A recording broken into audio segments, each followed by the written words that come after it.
Сәлем, бүгін сіздермен past simple деген тақырыпты өтетін боламыз. Алдыңғы сабақтарда мен сіздерге present simple'ды түсіндірдім, present continuous'ты түсіндірдім, future simple'ды түсіндірдім. Енді бүгін past simple. Past simple'дың аудармасы нақ өткен шақ, болып кеткен іс-әрекетті айту үшін қолданамыз. Яғни өтіп кеткен іс-әрекет, көмекші етістігі бізде did. Көмекші етістіктерді білесіздер, бізге сөйлем құрау үшін просто көмектеседі. Present continuous'тікі am is are болған, present simple'дікі do does болған, future simple'дікі will болған, ал past simple'дың көмекші етістігі бізде did.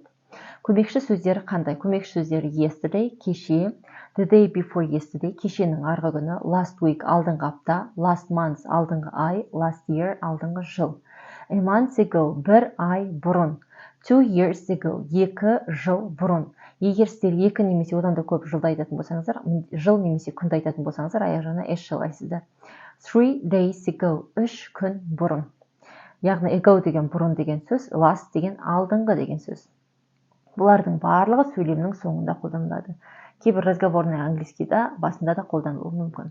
Енді қараңыздар, білесіздер, болымды, болымсыз сұрау сөйлемдер бар, Егер болымды сөйлем болатын болса, бірінші адамды қоямыз, subject pronoun, I, he, she, it, they, you, we. Егер біздің етістігіміз, именно болымды сөйлемде етістігіміз дұрыс болған жағдайда, жалпы ағылшын тілінде дұрыс етістік және бұрыс етістік деген бар. Дұрыс етістік дегеніміз regular verb деп аталынады, бұрыс етістік дегеніміз irregular verb деп аталынады.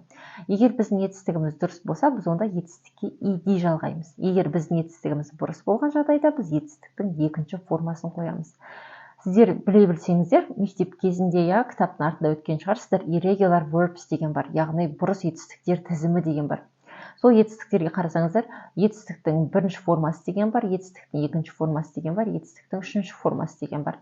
Именно осы бүткіл ағылшын тілінің грамматикасы бойынша past simple'дың болымды сөйлемін айтқан кезде міндетті түрде егер бұрыс етістік болған жағдайда соның екінші формасын қоямыз. Мынандай ұзын столбик болады.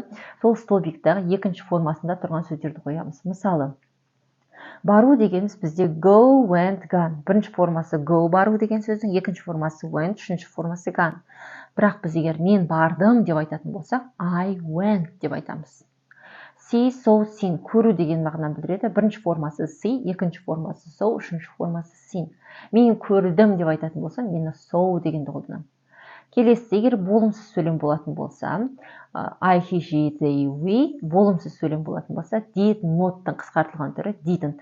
Didn't, одан етсізді қоямыз.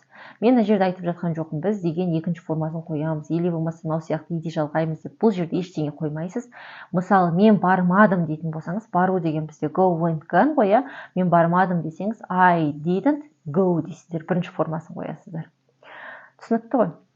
Егер сұрақ болған жағдайда да бірінші формасын қоясыздар. Мысалы, did бірінші қоясыздар, орындарын ауыстырасыздар. Мысалы, did I, did he, did she, етістігіңізді қоясыздар. Мысалы, сен бардың ба десеңіздер, did you go бірінші формасын қоясыздар. Мына екінші формасын тек қана болымды сөйлемде, именно past simple'да ғана, болымды сөйлемде ғана қолданасыздар. Irregular verbs'дің екінші формасын, үшінші формасын ала қаласы үйрететін боламын, бірінші формасын барлық жерде қолдана береміз. Енді мысал келтірейік. Мысалы, мен сені көрдім. I saw you болады. I, көру дегенбіз қараймыз. Дұрыс етістік деген, бұрыс етістік деген. Ол кестеде тұрса, значит, бұрыс етістік деген сөз. Бұрыс етістік екен, значит, мен екінші формасын қолданам. I saw you. Мен сені көрмедім. I didn't. Saw демеймін уже, мен не деп айтам? See деп айтам. I didn't see you. Сен мені көрдің бе? Did you? Сен көрдің бе? Did you see? See деген көру. Мені көрдің бе? Did you see me? Көрдің бе? Өткен шақ болып жатыр, Келесі, cook деген тамақ істеу деген мағынаны білдіреді. Бұл бізде дұрыс етістік.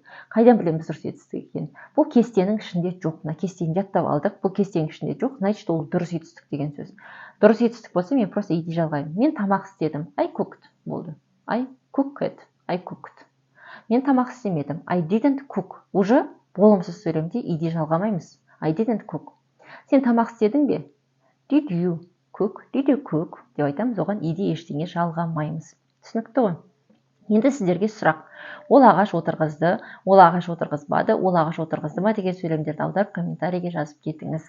Ағаш отырғызу дегеніміз plant a tree. Және де бұл дегеніміз бізде дұрыс етістік. Бұл дұрыс етістік, тағы да айтамын. Дұрыс етістік болса ed жалғаймыз, бұрыс етістік болса екінші формасын қоямыз. Және де сіздерге айта кетейін, English сөйле деген Instagram парақшаға кірсеңіздер, сол жерде күнделікті сториста әрбір өткен тақырыпқа байланысты тесттер болады.